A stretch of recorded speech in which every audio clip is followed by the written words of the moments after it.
ਅੱਜ ਦੀਆਂ ਖਬਰਾਂ ਵੱਲ ਆਈਏ ਤੇ ਮੇਨ ਨਿਊਜ਼ ਯੂਐਸ ਦੀ ਸੁਪਰੀਮ ਕੋਰਟ ਵੱਲੋਂ ਆ ਰਹੀ ਆ। ਸੋ ਯੂਐਸ ਦੀ ਸੁਪਰੀਮ ਕੋਰਟ ਨੇ ਉਹ ਥਿਊਰੀ ਨੂੰ ਅੱਜ ਰਿਜੈਕਟ ਕਰ ਦਿੱਤਾ ਜਿਹਦੇ ਵਿੱਚ ਅਮਰੀਕਾ ਦੀਆਂ ਇਲੈਕਸ਼ਨਾਂ ਦੇ ਵਿੱਚ ਟਰਾਂਸਫਰਮੇਸ਼ਨ ਹੋ ਸਕਦੀ ਸੀ।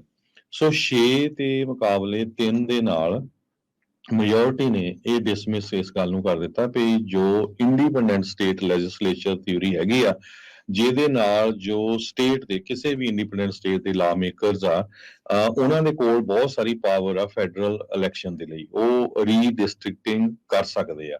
ਇਹ ਜਿਹੜਾ ਸੀਗਾ ਕੇਸ ਸੁਪਰੀਮ ਕੋਰਟ ਕੋ ਗਿਆ ਸੀ। ਸੁਪਰੀਮ ਕੋਰਟ ਨੇ ਕਹਿਤਾ ਵੀ ਨਹੀਂ, ਇਹ ਨਹੀਂ ਹੋ ਸਕਦਾ ਹੈਗਾ। ਸੋ 6 ਦੇ ਮੁਕਾਬਲੇ 3 ਜੱਜਾਂ ਦੇ ਵਿੱਚ chief justice John Robert junior, ਉਹਨਾਂ ਨੇ ਮੈਜੋਰਟੀ ਦੇ ਵਿੱਚ ਇਹ ਓਪੀਨੀਅਨ ਲਿਖਿਆ। ਉਹਦੇ ਚ ਉਹ ਕਹਿੰਦੇ ਆ ਕਿ ਯੂਐਸ ਦਾ ਕਨਸਟੀਟਿਊਸ਼ਨ ਉਹ ਸਟੇਟ ਦੇ ਕਿਸੇ ਵੀ ਲੈਜਿਸਲੇਚਰ ਨੂੰ ਐਗਜ਼ੈਂਪਟ ਨਹੀਂ ਕਰਦਾ ਵੀ ਜੀ ਉਹ ਆਪਣੀ ਮਰਜ਼ੀ ਦੇ ਨਾਲ ਹੀ ਸਟੇਟ ਦੇ ਲਾ ਇੰਪੋਜ਼ ਕਰ ਦੇਵੇ। Justice Clarence Thomas, Samuel ਅਲੀਟੋ junior ਤੇ ਨੀਲ ਗੌਰਸਚ, ਇਹਨਾਂ ਨੇ ਜਿਹੜੀ ਆ ਡਿਸੈਂਟ ਕੀਤਾ ਹੈਗਾ।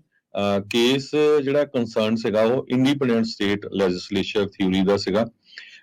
ਇਹਦੇ ਵਿੱਚ ਇਹ ਸੀਗਾ, ਮਤਲਬ ਜਿਸ ਤਰ੍ਹਾਂ ਮੈਂ ਪਹਿਲਾਂ ਦੱਸੇ ਚੁੱਕੇ ਆ, ਟਾਈਮ, ਪਲੇਸ ਤੇ manner of holding the election, senator ਦੇ ਲਈ, ਰਿਪਰੈਜ਼ੈਂਟੇਟਿਵ ਦੇ ਲਈ, ਉਹਦੇ ਲਈ ਕਹਿੰਦੇ ਵੀ ਜਿਹੜਾ ਸਟੇਟ ਦਾ ਲੈਜਿਸਲੇਚਰ ਆ ਉਹ ਸਾਰਾ ਕੁਝ ਉਹਦੇ ਲਈ ਜ਼ਿੰਮੇਵਾਰ ਹੈਗੇ ਆ।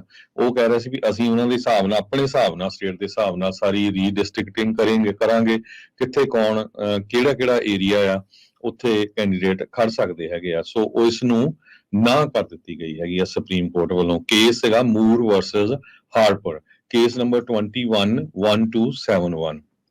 ਅੱਜ ਕੁਝ ਘੰਟੇ ਪਹਿਲਾਂ ਜੋ ਡਿਸੀਜਨ ਆ ਯੂਐਸ ਦੀ ਸੁਪਰੀਮ ਕੋਰਟ ਨੇ ਇਹ ਦਿੱਤਾ ਸੀਗਾ। ਇਹ ਜੋ ਮੂਰ ਵਰਸਸ ਹਾਰਪਰ ਦਾ ਕੇਸ ਸੀਗਾ, ਇਹਦੇ ਵਿੱਚ VOTING ਮੈਪ ਡਰਾ ਕੀਤਾ ਗਿਆ ਸੀ ਨਾਰਥ ਕੈਰੋਲਿਨਾ ਦੀ ਸਟੇਟ ਅਸੈਂਬਲੀ, ਜੋ ਉੱਥੇ ਦੇ ਲੈਜਿਸਲੇਚਰਸ ਹੈਗੇ ਆ, ਤੇ ਪਹਿਲਾਂ ਇਸ ਨੂੰ ਰਿਜੈਕਟ ਕਰ ਦਿੱਤਾ ਗਿਆ ਸੀ ਪਾਰਟੀਸ਼ਨ ਜੈਰੀਮੈਂਡਰਿੰਗ ਕਰਕੇ ਸਟੇਟ ਦੀ ਸੁਪਰੀਮ ਕੋਰਟ ਵੱਲੋਂ।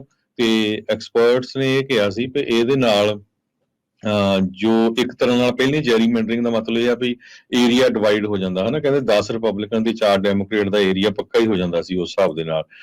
ਸੋ ਉਸ ਨੂੰ ਯੂਐਸ ਦੀ ਸੁਪਰੀਮ ਕੋਰਟ ਨੇ ਅੱਜ ਰਿਜੈਕਟ ਕਰ ਦਿੱਤਾ। ਸੋ ਜੇ ਇੱਕ ਸਟੇਟ ਦਾ ਕੇਸ ਗਿਆ ਸੀ, ਇਹਦਾ ਮਤਲਬ ਪੂਰੇ ਯੂਐਸਏ ਦੇ ਵਿੱਚ ਹੁਣ ਜੋ ਵੱਖ-ਵੱਖ ਸਟੇਟ ਜਿਹੜੇ ਲੈਜਿਸਲੇਚਰ ਆ ਉਹ ਇਸ ਪਾਵਰ ਨੂੰ ਯੂਜ਼ ਨਹੀਂ ਕਰ ਸਕਦੇ ਵੀ ਅਸੀਂ ਜੋ ਸੈਨੇਟ ਤੇ ਕਾਂਗਰਸ ਦੀਆਂ ਇਲੈਕਸ਼ਨਾਂ ਹੋਣੀਆਂ ਉਸ ਨੂੰ ਡਿਸਾਈਡ ਕਰਾਂਗੇ। ਇਹ ਜੋ ਯੂਐਸ ਦੀ ਸੁਪਰੀਮ ਕੋਰਟ ਕਹਿੰਦੀ ਆ ਵੀ ਨਹੀਂ, ਫੈਡਰਲ ਗਵਰਨਮੈਂਟ ਦੇ ਕੋਲ ਹੀ ਹੱਕ ਆ, ਉਹ ਹੀ ਕਰਨਗੇ।